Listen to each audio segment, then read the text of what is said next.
Today we're doing grilled cheese sandwiches, which sounds like a nothing little thing, but I don't care because we love ours and we've got a special couple of things that we do for them. So, any kind of sandwich bread is really fine, or if you want, slice up any other kind of bread, whatever you like. Yeah, bread is bread. We tend to get whole wheat because we love whole wheat. We don't really like white.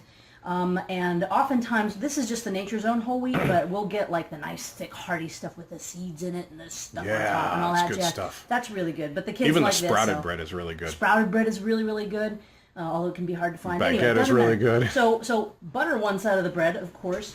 We use a pinch of granulated garlic on top of that, which just comes out with a really nice on top of the butter. On top of the butter, yeah.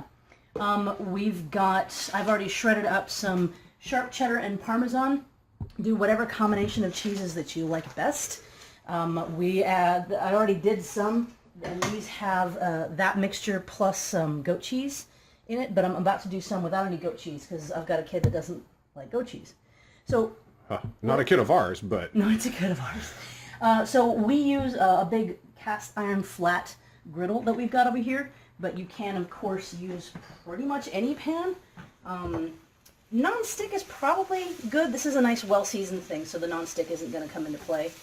And it's buttered. And these are buttered, which, does a lot. You're going to to put that stay on right there. Thing itself, or are you just going to leave it up there on the ridge? I'm going to fix it, don't worry.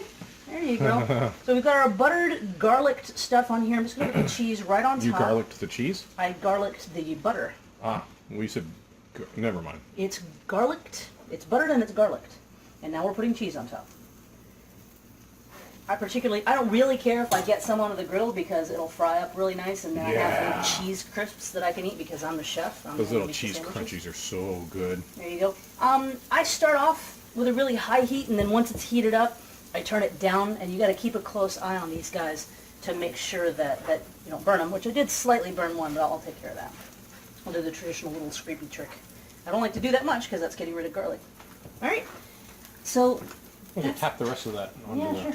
Because I was going to eat it. No, it's fine. There we go. There we go. So, yeah. We'll let that sit there, and since this is on low, the cheese will probably melt. If it doesn't, you can put this all on a pan and stick it in the oven for a little bit. Doesn't matter. But yeah, obviously this is something that's got a lot of wiggle room. The kind of bread you use, how much butter you want, how much garlic you want, the kind of cheese you use. The cheese mix you use. Cheese mix. But even the method, I grew up eating cheese sandwiches done in the toaster. And then got married to this guy, and he was like, well, they're grilled cheese sandwiches. Let me show you how to grill them. And it's better. It's got a better texture. Yeah. Now you see, we still do ours differently still, right? Because... Tell me about yours. I don't do them half like this. I put a mound of cheese on one and then put the other bread on top of it. But I also season mine. I'll put a little salt and pepper on mine as well. And Sean will also put tomato slices on him. And there are a million. I actually saw a book in the store recently that was like 100 grilled cheese recipes. Right. And I'm like, it's mostly grilled cheese and then sticking different stuff inside. So you can put ground beef in, sausage in, tomato in. You can make a nice stew and then reduce it way down and stick that in. That's one of our favorites. Is we take like the leftover roast beef and I'll smash them flat. So the little pieces flat and put them in there, and then put the gravy in there. Yep. And then you just have a bowl of gravy right beside it and dip the sandwich in the leftover gravy. It's oh my God. So freaking good. So I mean, the world is kind of your oyster here. There are limitations, but not very many. Limitations are whatever tastes gross. But now here's something else that you've never seen me do, but it's quite yummy. Okay. I will take cheese toast like this. I've done it before where I've put it together into an actual sandwich, but most of the time I do it just like this, where I do it on the half, and then I will and then I'll actually turn that over and flip it down and toast the cheese on the griddle. Ooh. And then cut those into croutons for the salad. Oh my. I wanted to take a look at this, so I'm actually going to go ahead and flip these. That one in the back isn't cooking quite as quickly.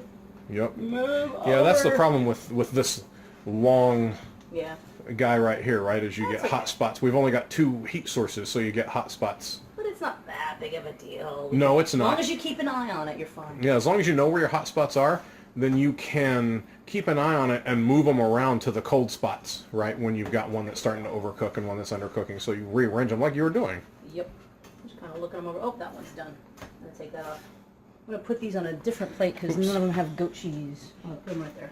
Okay. But yeah, that's pretty much it, guys. I realize it's not rocket science, but it's not rocket surgery, but, you know, there are methods, and you find better and better and better things, and then you improve on that. It's not rocket Delicious surgery, food. but it is porn. It's food porn, all right. All right, we'll see you next time.